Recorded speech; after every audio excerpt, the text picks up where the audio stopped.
Hello, everyone. Thanks for joining us to our Holocaust Remembrance Day, the missing puzzle of the missing puzzle of the story. I would like to introduce myself first. My name is Hadar Pe'er. I'm the Shaliach of St. Paul, Minnesota. Originally, I'm from Lud, city of Lud. Before I arrived here, I moved here from Rehovot. We're doing that mostly because me and Aviv are roots from North Africa.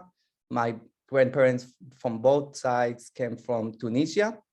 And thanks for joining us, Aviv. Shalom, everyone. Hi, my name is Aviv Jerby. I'm the Shaliach at Central Massachusetts.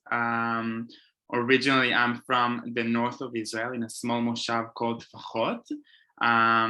Both of my roots are also from North Africa. My mom was born in Morocco, and my dad was born in Israel, but his parents came from Libya during the 40s, and my mom came during the 50s.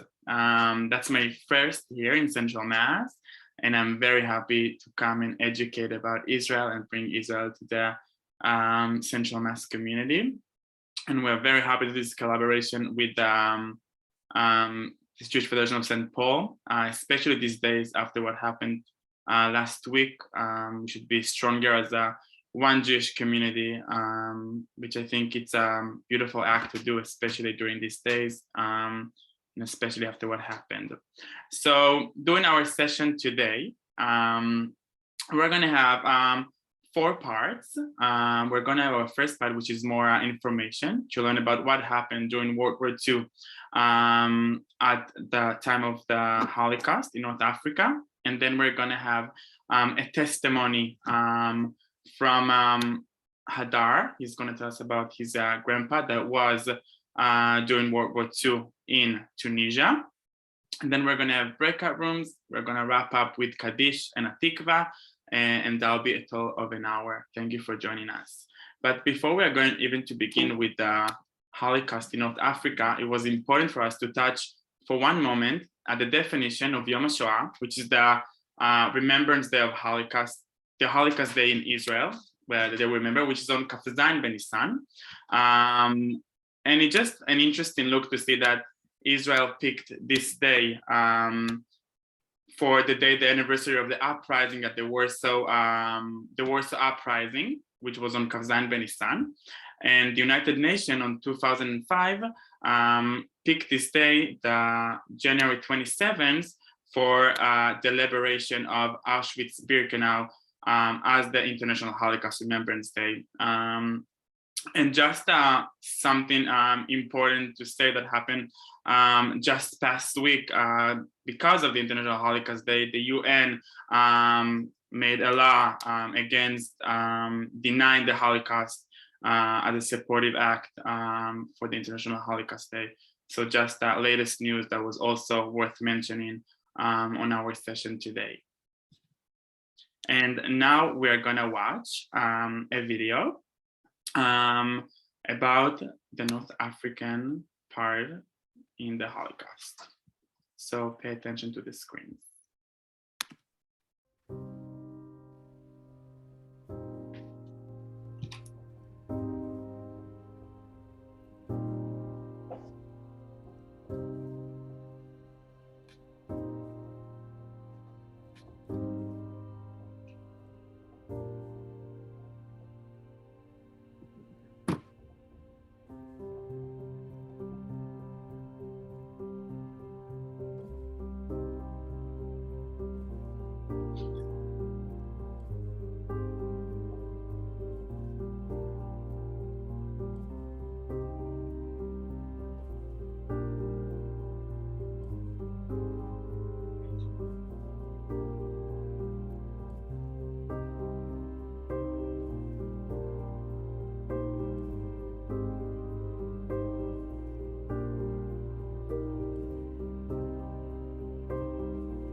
Thanks for watching. This was really intense video. I'll bring some background about the earlier time. So like we can see over here on the screen, in 1830, French was conquered Algeria, and in 1881, Tunisia, and 1912, Morocco. Libya, it's other stories, conquered by Italy in 1911. So in May 1940, Germans conquered France, and I'm sorry, I'm a little bit exciting and feel warm, sorry. So like I said before, in May 1940, Germans conquered France. The other part of France was belonged to Vichy, which is really a big dictator and really liked Hitler as well.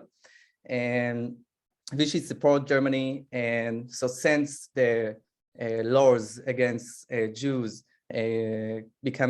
coming to France, that's mean that all the laws against Jews coming to Algeria, Tunisia, and Morocco as well. In Libya, in 1936, agreement was signed between Berlin and Rome. In 1938, the race laws against Jews starting on Italy and on Libya as well. And Benito Mussolini was a big supporter of Hitler as well.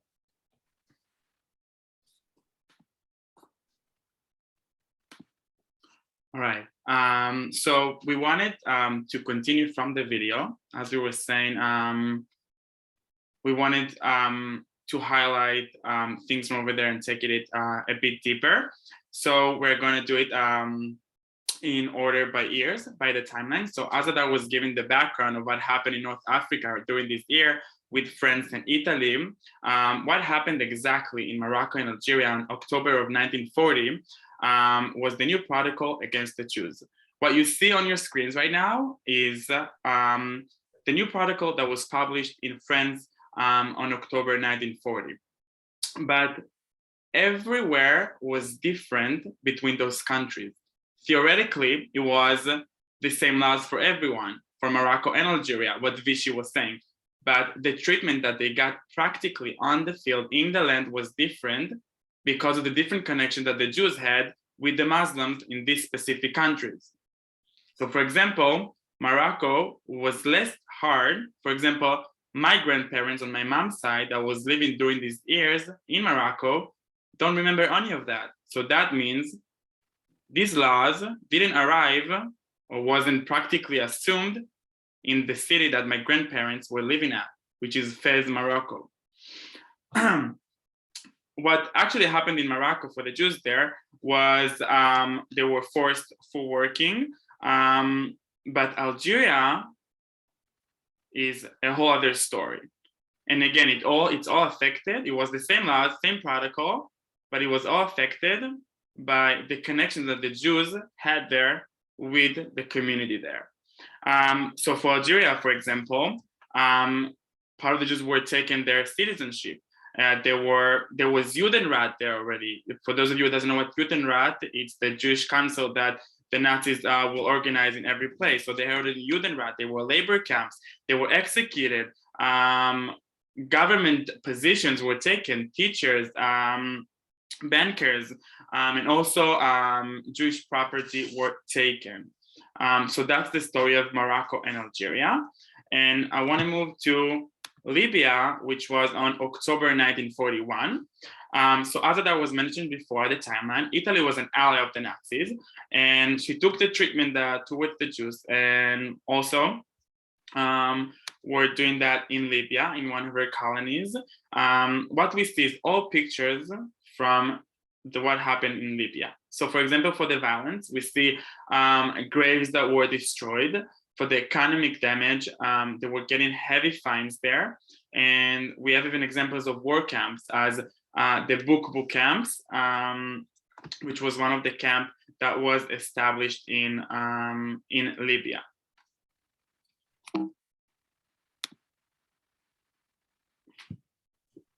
All right, so I'll move to speak about Tunisia, where my grandparents from both sides came to Israel. Like I said before, in May 1940 was laws against Jews in France, so that's mean Tunisia as well. In addition, the Germans decided to arrive to Tunisia themselves, and the ruling was directly what we didn't saw in other country in North Africa, not in Morocco, Libya, or Algeria. Like I said before, Aviv said as well, during the German occupation, the Nazis set up a local Judenat. They they confiscated property, also my grandparents' property as well. We'll talk about it in the testimony of my grandfather. Also, the community was required to meet the needs of the German army. Sorry, the German army, the synagogue in the capital Tunis became a German warehouse, and Jews were required to wear the yellow badge. About 5,000 Jews were sent to labor camps in Tunisia, and a few were also sent to extermination camps. We'll move on to this one. So, like you can see, Jews from Libya and Tunisia were sent to Mauthausen concentration camp.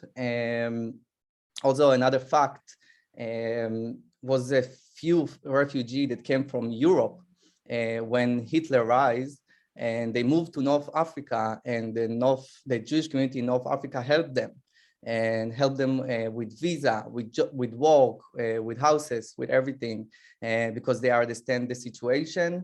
Another thing that I must say is that I didn't know about all of this, which is really makes me sad. When my grandparents tell me about it, I say to my mom, what they talking about? They lying to me. Why they say that? I mean, Nazis never came to Tunisia. They've been only in Europe. And I'm kind of sad about it, but we're lucky that we can learn about it today and to educate you as well. It is important to say that before we move into the testimony, that in the Muslim world, the North African Jewish community was one of the big one in blooming and doing really well with the Muslim before that. And now I want to move to the end of the work results, just before we continue to the testimony. So those both pictures are from Torch Operation, which was the Allies operation in North Africa. On November 1942, Algeria and Morocco were both released by the Allies. And January 1943, Libya was released by the Britain, and on May of 1943 Tunisia was released from the Allies, by the Allies. Just have to add some another things that specifically in the Muslims in Tunisia, by my grandparents says that it wasn't that the relationship wasn't that good. So like you can see over here in the pictures, in the left, we see me, my sister, and my grandparents, Moshe, in the right side, and my grandparents, Jules, in the right side, both of them born in Tunisia. In the left picture, we can see my grandparents, Moshe, with his family. So now I'm going to read the testimony of my grandfather, word after word. I didn't change anything. This is how he want me to read it. Moshe Gueta, my grandfather. I was 5 or 6 years old, and we lived in Tunis, the capital of Tunisia.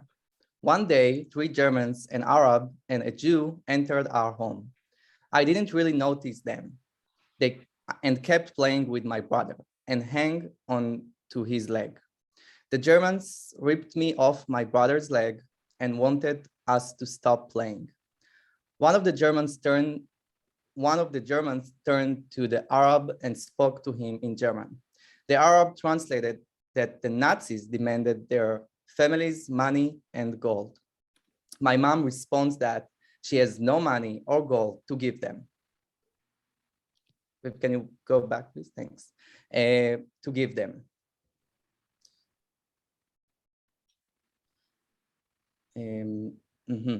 The Germans knew exactly where she was hiding the money and gold. My mother hid the money and gold in handkerchief and put it in the sack of flour. They did not go to the closet, nor did they check her body. They went straight to the food sacks and started pouring everything on the floor. They made the Arab pour all of our food sacks on the ground. They were armed, but I was not afraid and did not understand what was happening. All the sacks were on the floor and I started playing in the mess. So they pushed me and kicked me in the head. To this day, I remember their boots, and they wore long coats with Chanel written on them. My mom got up quickly, took me and put me under her dress, so I would not get beaten again. To this day, I have marks on my head. I just cried. Like we can see the mark in the picture in the left.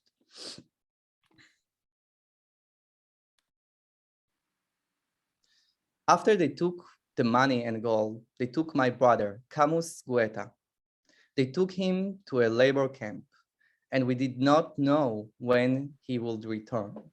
They took all the young men to forced labor to make ammunition and weapons. The conditions there were cruel. My mother decided to run away from here, took me and my siblings to my aunt's home. She lived on the other end of town. We stayed for a long time. We barely had money. We barely ate. We took food from the neighbors. We hid until the Germans left Tunisia.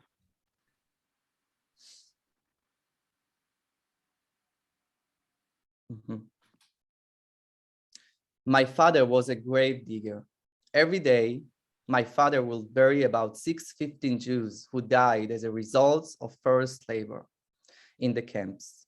One day, at my dad's job, one of the bodies he had to bury was his son. And they told him, "Here's your son, back from forced labor." We lost Camus Guerra. My dad never talked about it. My mother was the only one who talked about it. I am today defined as a Holocaust survivor since 2011. And I have to say something about these things, about that my grandparents started to be Holocaust survivors since 2011, and that's mean the reparation he got. That's mean that he get the reparation after 2011, and after the was agreement that signs between Germany and Israel to bring the reparation also for North African Jewry that came from that been under Nazis ruling, and I am and my grandfather really sad about it, that only after so many years they decided to do that, and Israel fortunately in that time didn't fight for them. And Yad Vashem, the museum, the greater museum, they didn't check the stories. They didn't came over to my grandparents' houses and check and take the testimony. So I am sure that there is so many stories out there, and they're not that no one know about it. And the fact that today we are in 2022 and we just started talking about it really makes me sad, but at least it's happening. Thank you. Yes, thank you, Adar. Yeah, So we know that you might have questions and might have things that we want to hear also that you were surprised about maybe from the video. But before that, always when we try to do any sessions about Israel and to engage what we feel as Israelis to the American Jews, to the American society, we try to bring something that you can affiliate to, that you can through that understand what we feel more. So Adarna is going to send you a link, or if you want to use your phone, you can also scan that.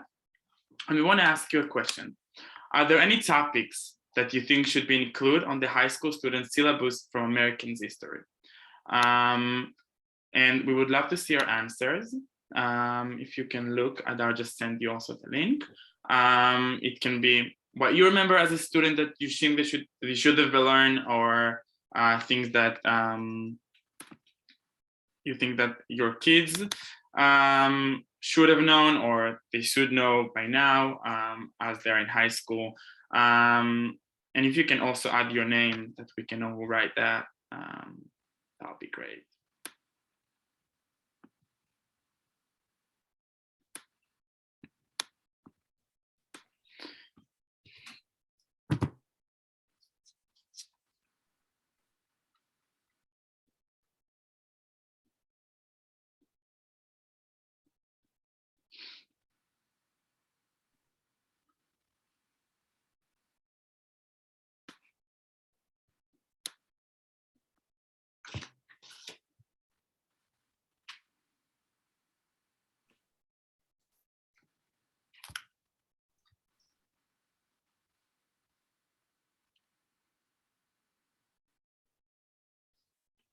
I can bring also an example that I really don't know, but because I didn't born here and I didn't grow up here. But for example, I know that in Minnesota was a lot of laws against Jews during these years and even before.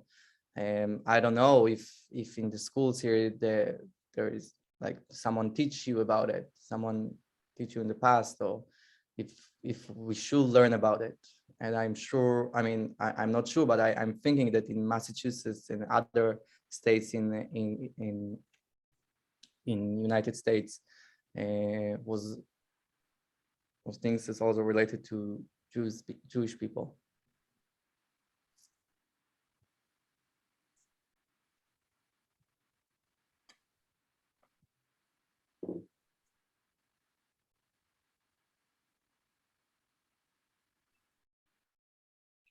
All right, so we have one comment first. Stephen, thank you. More Holocaust education and more focused on how Jewish immigrants to the US were able to overcome poverty and anti-Semitism. Thank you, Stephen. Thank you. So as other people are writing, we want to say the reason of why we're asking that. Adar he began to mention that before.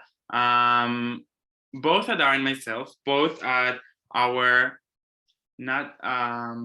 day before senior, junior, both in our junior year, we both took a trip to Poland, which is something very common. I don't know how many of you are aware of that. It's something very common as a high school student. You go to Europe and you see all what you learned about. You learn for 3 years from the 9th grade to the 11th grade. You study about the Holocaust, okay, about the World War II. And then on your junior year, you go to a trip of a week. And I have to say,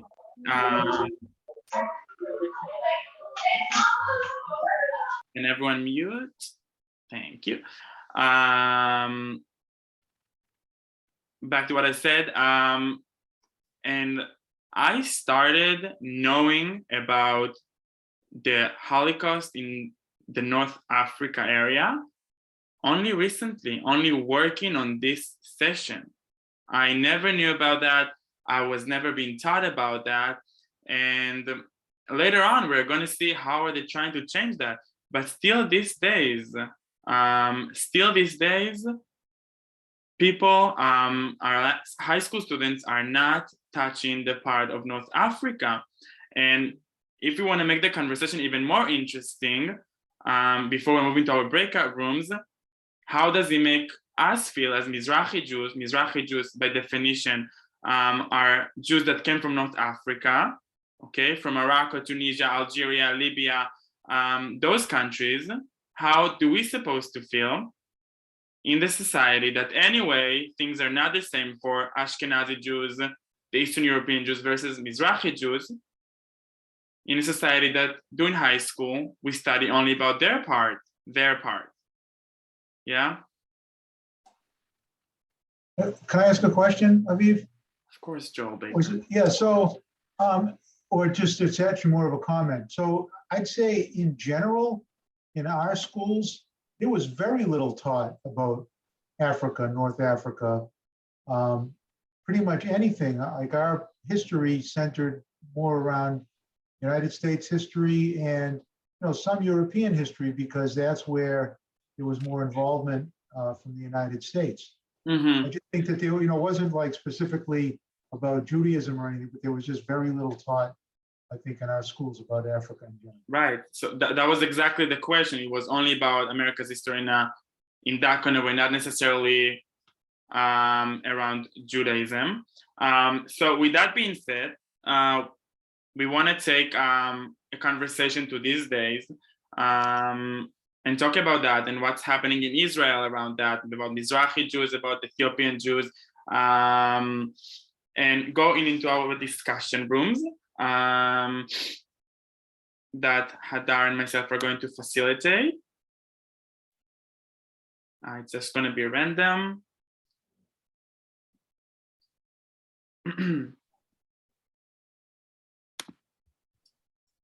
So please join us.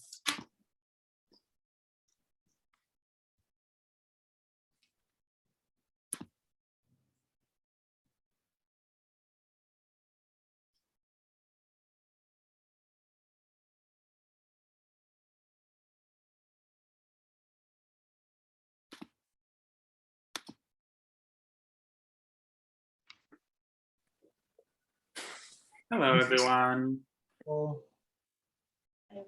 I got the whole Central Mass people. Hi, Judy. Hi, Viv. Judy is the emissary coordinator in Fairfield. Oh, Hi. I'm happy to be here, Aviv. Very happy to see you. Thank you for joining us. So before we begin with taking this to these days we were saying before we moved here, I'm just curious how many of you were aware of this information of the North African community? So my name is Riva Nali and I'm from St. Paul. Nice to meet you. It wasn't until I started watching your presentation that I was reminded that a few years ago, the Center for Jewish Studies at the University of Minnesota presented a program about Jews in North Africa during World War II. Mm-hmm.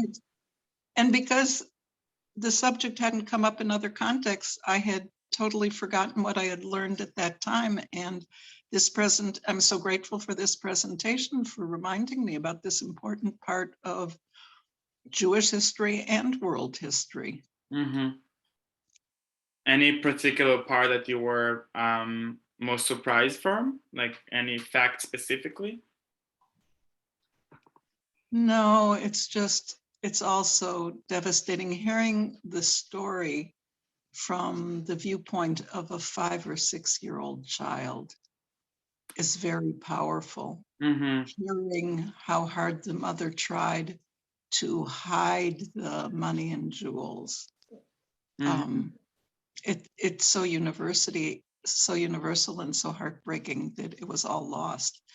But probably the most important, the most moving part of the video Mm-hmm. was to learn that the grandfather had to bury his own son who had died in the labor camp. My God, that's just heartbreaking.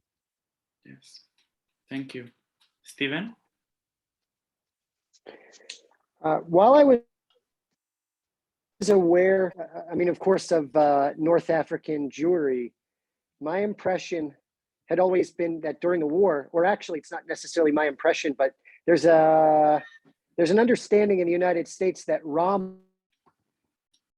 General Rommel, the Nazi general who oversaw Nazi operations in North Africa, was more kind to the Jews than most Nazi leadership.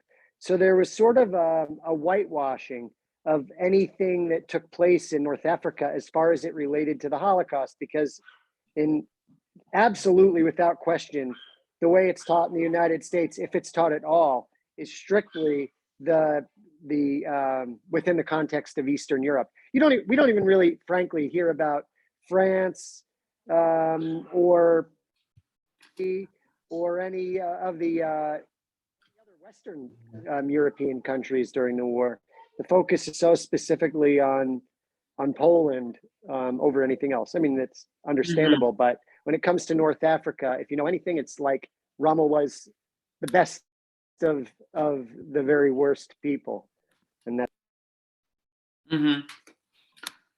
And if I'm taking it to our days, what would a high school Moroccan, like in his roots, would feel during high school that something like that happened, but is not being taught about that?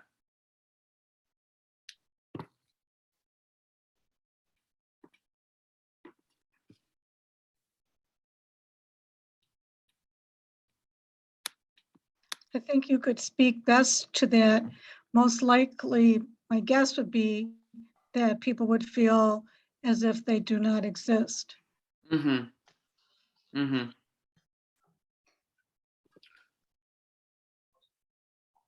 What Holocaust Day do you mention? The international one or the Israeli one, if at all? Israeli. I know in our community, it's Israeli. Israeli. Did you know the difference of why, like what anniversary? No, I didn't know there was different Holocaust days. To me, Holocaust Memorial is kind of remembering Holocaust survivors, but I didn't realize there were Holocaust survivors from North Africa, kind of North African Jews, because there really wasn't much taught about that. So I don't think of Holocaust survivors only in Israel or only in America or only and like in a certain place. I think of it more as people who survived the Holocaust, mainly coming from Eastern Europe and Russia. I think of people being affected by it throughout the world. But I didn't realize that people went to concentration camps from other places. That they starved by the thousands, that they reached other countries. We don't learn about that. And I think that's good for people to learn about, right? And I think that having a different day helps us to learn about it. I think that's awesome. Thank you. So Hadar and I have different feelings about that. Hadar feels 100% that as a Mizrahi Jew, he feels that he gets different treatment. Okay, like at like job interviews, like wherever he goes. I have to say, I never felt that, which I think like it's interesting to see because he lived in a different part of Israel, and I lived in I lived in the north, he lived in the center of Israel, and I lived in a very Ashkenazi high school, but I never felt different, never. I would even make fun of it that like I'm more traditional and like my family is more traditional and like you'll come to my Shabbat dinners and it'll be like a whole other experience than you have. So I just want to say like it's two sides of the, like to show the two sides that Hadar is feeling different, I'm feeling different. I feel like I can get any job I want. Hadar doesn't feel the same. So it's just about, I feel like, I don't know, it's just a different feeling that we have. That's like just saying about growing up, not like practically if we feel that. But I'm curious about a different thing. A major something that happened in history. When we go like far as it begins to be more history, do we forget the lessons that we had from this occasion? Does that make sense, my question? So I'm just curious to know what you think. If the more we go far from the Holocaust, the more we'll feel anti-Semitism, if it makes sense. I think so. In what way? I think every generation that gets further away from it doesn't take not my generation, because we still have heard stories from survivors, but our children's generation now, as they get, further apart in the number of years, and the lack of education about the Holocaust, I think that they're not getting the education that we had or that our parents had. Without education, we're doomed to repeat anti-Semitic horrific acts, though? Is that what that means? No, I think anti-Semitism is different in a different level sometimes than the Holocaust. Thank goodness. But people our age, Liz and I are in our 60s. We've heard stories from people our parents' age of the Holocaust. People Rabbi that Goldstein, who was our rabbi here locally, was a survivor. Right, and so people of Eve's age, a generation removed, only hear stories from grandparents. Right. And then people that are born 20 years later will only hear stories from great-grandparents, or stories once removed, because the actual survivors are not there to tell the stories. And if you look at different curricula in different high schools, public high schools, how many schools are putting in, for instance, facing history? Yeah, I think we're there already. That right, people are hearing stories from people who aren't even alive anymore. We're hearing things from people who recorded stories, books and videos and movies. Right. Stephen? I grew up in a community with a whole lot of Holocaust survivors. And I'll say that even as a young kid, and even having that firsthand information, I have to say, if I'm being honest, it's very remote and far from where I was in New Jersey. First of all, like the photos that we were shown, of course, they were tragic and horrific, but being in black and white and grainy, and the survivors talking about it, even as a kid, they already seemed much older. Well, I mean, they were obviously, they were my grandparents' age or my great-grandparents' age. So it already, only 75, only 80 years removed from this, seems unfortunately like a long time ago. And then it was brought up last night, my wife and I were talking, Anne Frank would have been 93 years old, the same age as Martin Luther King. And here, Betty White passed away at 100. She was younger than Betty White. So it really wasn't that far. I mean, we're not that far removed from the Holocaust, but it, in so many ways, it feels that way. Mm-hmm. Arona, did you want to say something? I know it was a while ago, sorry. Yes, I actually had a question from earlier in regards to being treated differently in Israel because of being a Mizrahi Jew. How do people know that you're Mizrahi Jews? I've heard this from other Israelis, and I still don't understand how people know one way or another. That's an interesting question. So basically, I remember asking my Holocaust teacher during the high school. I was asking her, so how did they know who is Jewish and who is not in Europe? I mean, it doesn't say in the ID. And then she answered me back, do you know who is Arab and who is Jewish? And I said, of course I know who is Arab and who is Jewish. In Israel, she was asking me. So it's the same answer. Like, yeah, it's a skin color. It's even like a specific word you will say that comes from, like, it feels like you'll have this Arabic word that you will say while you're talking, but like not in an Ashkenazi way, you'll say like in more in an Arabic way. But like, it just, you know, it just like sometimes you'll be surprised, oh, you're Ashkenazi, really? Oh, you're Mizrahi, really? But I guess like 85% of the time you'll probably be right. But that's a great question. Thank you for that. Yeah, sorry, you want to say something? I was just going to say, and then as far as being removed from the history, yes, the further we are from the history, I think there tends to be not only that it's forgotten, but of people saying, oh, well, that happened so long ago, we don't have to worry about it anymore. When we do, we need to continue to know. And as you keep pointing out, of knowing not only about what happened in Europe, but in North Africa as well. Oh, thank you for letting us know. Dalia, do you want to add something?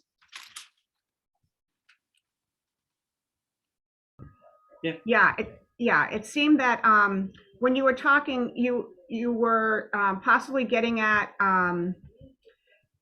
the idea that if we don't hear it directly, that what does that mean for us as Jews? Kind of not just the knowledge, but how does that affect us? And is there more anti-Semitism is the further we get away from the Holocaust and the further we get away from our history? Is that one of the points you were making? Yeah. I'm asking. I'm really right. Exactly. And I think are we doomed to repeat history if we forget it? Is really like a common question. And I did have a great history teacher who talked about how we're always in reaction to history. And I truly believe that whatever happens to us, we are in reaction to it immediately. And then we kind of get over it. So we're kind of in that phase of not reacting to it as strongly and then opening ourselves up to having something happen again, because anti-Semitism is here, it's around. And we are kind of in America in a place where fascist groups are kind of are rising up. Fascism is rearing its head, and I think there are parallels between America and Germany and Eastern Europe, where Jews wanted to assimilate and wanted to say, everything's fine, we're fine, we intermarry, I myself intermarry, we intermarry, we are, we're safe, where we don't feel much anti-Semitism. And I myself would say that growing up. So, it wouldn't happen here. It wouldn't be a problem here. So are we in danger for that? Yeah, possibly. And I know Jews who aren't worried about anti-Semitism, who aren't worried about fascism, who aren't worried about, and it's scary, political groups who have other motives, and who don't see connections. I want that 100%. I can see what you're saying here in America and the community. We have 2 more minutes, and I wanna add 2 more points. One of them is there is something in occasion, like unfortunately, obviously, of what happened in Texas last week. It's horrible 100%, but there is something in it that, I don't know, makes me more united with my tribe. Can anyone feel affiliated to that? It's a twisted thought, but that's what I feel. Does anyone can see what I'm saying? Does they feel the same? I can't tell you that specifically what happened in Texas I relate to, but I can tell you that in general, I've been looking back at my friends and who I connect with, and I connect with Jews wherever I am. And even if I hear that someone is Jewish and isn't observant, but they're Jewish and they've been raised Jewish or their parent was Jewish, I connect with them and I make a point that they are a close friend and they are the person I go to. And I just started realizing it in my head, and especially as I've been changing jobs and the people I've picked are Jews. Because they're the ones I trust more, I think, without even realizing it. I kind of looked back at myself this week thinking about it. Thank you. Yes, Lizzie. So we were just talking about it here, and you see something happen to a synagogue in Texas where it just seems like that's really close. It would have been something like we could have been doing on a Shabbat morning, going to a service. When you see it happening, it's something just even slightly more different, like attack in South Carolina a few years ago in a church of Black people. It's almost like you could have been there, but you can't feel that as close to that as you can when it was a synagogue. Mm-hmm. Just human nature, I think. Yeah. So thank you for all your thoughts. We have to go back to the main session. I'm going to share my other point with everyone by now. Thank you for all your sharing.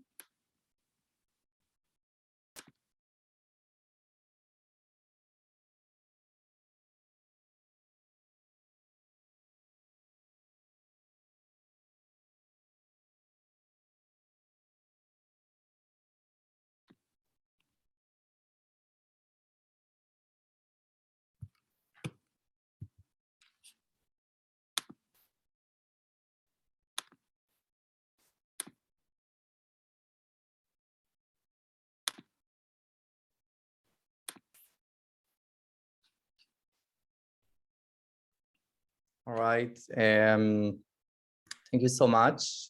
We'll move to, Aviv, you have something to say before? Yeah, so thank you first of all for joining us, for the fruitful discussion. It was great. Something that we couldn't add because it literally came out yesterday, and it's a recent report about different for the International Holocaust Day. And just the big titles that I want to share with you is that one of every 4 American Jew feel like he was a target, or knows someone was a target for anti-Semitism. In Britain, the last year was a new record for anti-Semitism. Paris was breaking the record of virtual anti-Semitism, and half of the Israeli tourists, when they go abroad, they'd rather not to show they're Israelis or to hide Hebrew letters on their T-shirts or anything like that. And it's just a recent article from yesterday that I wanted to share before we continue. And we're gonna wrap up now. All right, so we spoke a little bit about, we're going to speak about the Bitton Committee. The committee was created by Naftali Bennett. In that time, he was the Minister of Education. Today is the Prime Minister of Israel. And the Bitton Committee is basically to create, to bring a recommendation for minister to the education ministry, and to teach about the North African Jewry and in general about the history of Mizrahi people. If it's if it's to learn about Jewish or poetry Jewish, about the Holocaust that's happening in North Africa, and was 1 minute.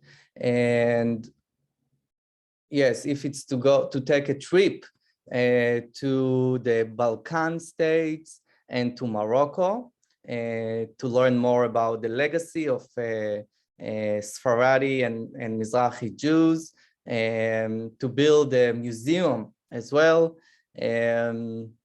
Well, one of the recommendations was that in the end of November, to make a week, like learning week, about the Mizrahi Jewry, also a TV show. So we absolutely blessed this committee, because we have to end here with some optimistic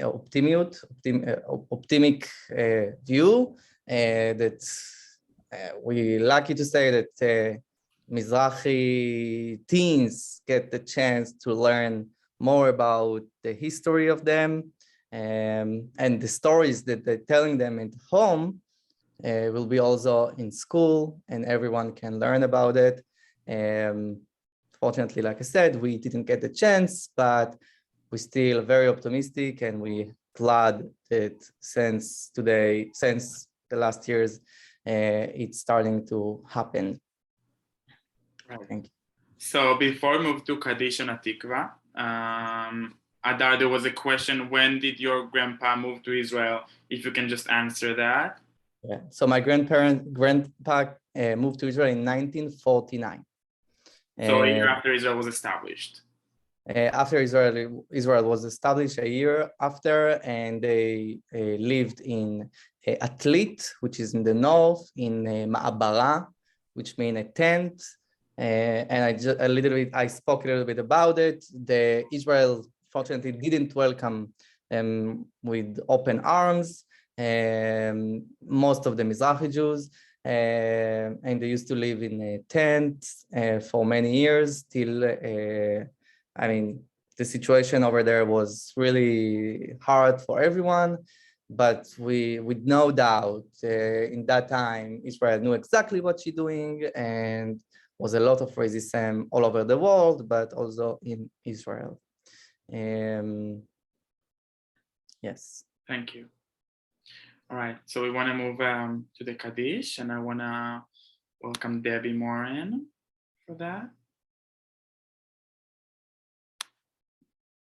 Debbie? Thanks, Aviv. My name is Debbie, and I'm the youth educator at Congregation B'nai Shalom in Westboro, Massachusetts. If it is your custom, please rise and join me in saying the Kaddish in memory of all the victims of the Holocaust.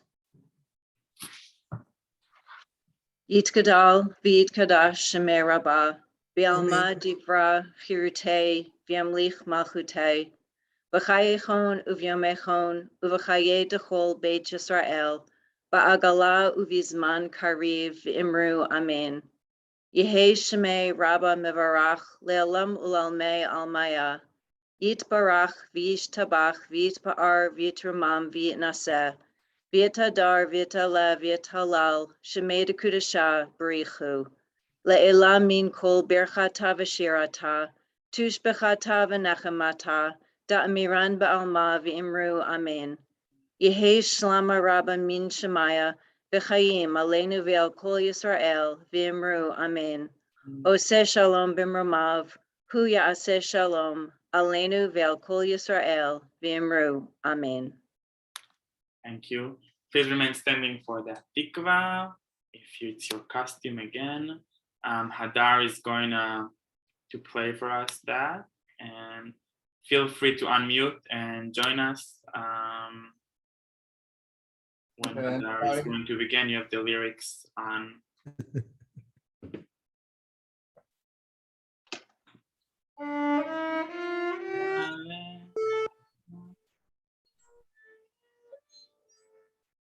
Hadar.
Thank you again for joining us. Our next Cultural Series 7 for Central Mass is going to be Israeli whiskey tasting on February 23rd at 2 p.m. We're gonna meet next month again.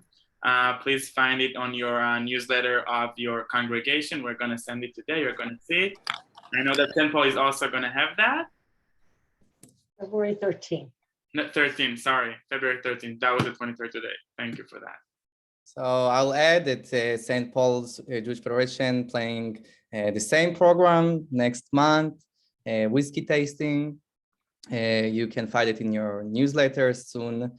And thank you so much for joining us and learn with us about this important topic. Yes, thank you for that. Have a great week. Shavua tov, everyone.